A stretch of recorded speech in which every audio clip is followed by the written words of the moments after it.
What's our premier sport? Beyond the finance.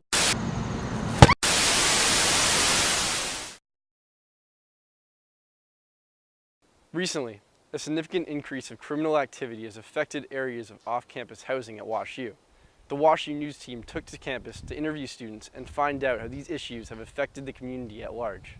Every time I go back home, like late at night, I see a couple of WUPD cars patrolling. I've heard about certain instances with like robberies and things, but I'm not super keen on all the details. It's really hard to tell whether it's like increased or stayed the same or whatever, because WashU is kind of a bubble, so when you're on campus, you don't really pay attention to what's going on outside of campus. But it was clear that in order to get to the bottom of this, we had to go to the top.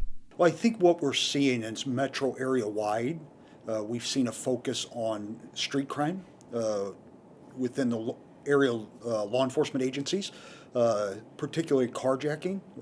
We've seen an increase in that. We've had a cluster of incidents here recently in the neighborhoods surrounding our campus. Students have felt so unsafe lately that it's begun affecting their plans and plans for the future. I'm probably going to now consider living on campus like a little bit more. Definitely try to go back home as soon as possible. Some students have taken up precautions before walking alone at night. I wouldn't walk to the loop by myself alone at night. I would definitely have another person with me. When stuff like this happens, you just have to be cautious, and you have to take precautions. Try to go by blue lights. I don't know if I would bring any, not a weapon or anything. You know, pepper spray, tasers, things like that. I get questions like that all the time, and I remind people they're just a tool.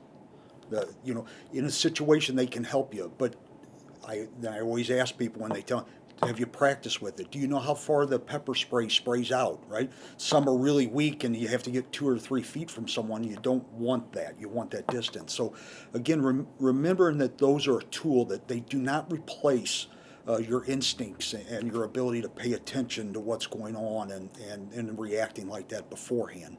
Students have felt the weight of these crimes in their own communities, even without falling victim to the crimes themselves. I think the first incident that happened, I was on the street like a couple hours after, so it was pretty shocking to hear that something happened so close to where I live. I've heard rumors that St. Louis was not necessarily the safest of areas, and to kind of see that coming into WashU and impacting the community here is kind of a wake-up call. But according to Chief Glenn, WUPD is making extra efforts in response to incidences. We started this detail to add additional officers in the neighborhoods, and I had multiple officers coming up and saying, "I'll help." And they just said, "What can I do? How can I help?" And the safety of our community, whether students, faculty, staff, guests, parents, is the utmost priority for the Washington University Police Department. We take it personally. We want to ensure that people have, during their time here, forever how long or ever how short it is, that they have an enjoyable experience and they're safe here. I'm Scottie Mitchell, and this has been WashU News.